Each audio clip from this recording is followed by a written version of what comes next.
Hi, we are doing logarithm. Solve for x.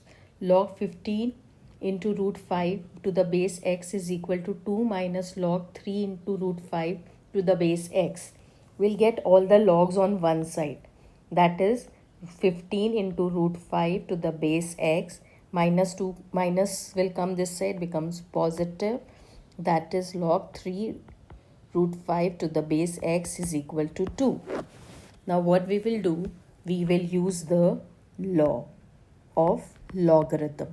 That is log a plus log b.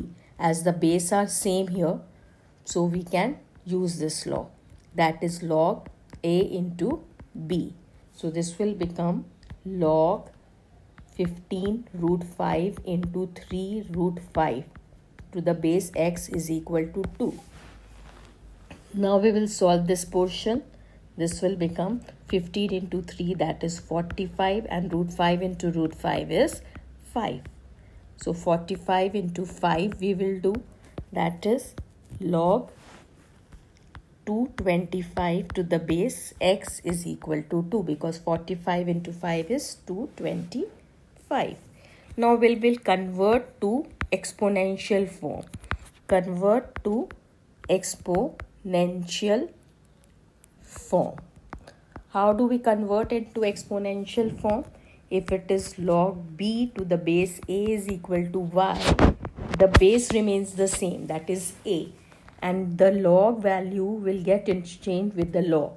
That is, it becomes a raised to the power y is equal to b. So x is the base here, so let the base be x. 2 gets interchanged with this, that is x square is equal to 2 to 5. Now x square is 2 to 5, so x will be square root of 2 to 5. We know this because if we have to remove the square, we square root both the sides.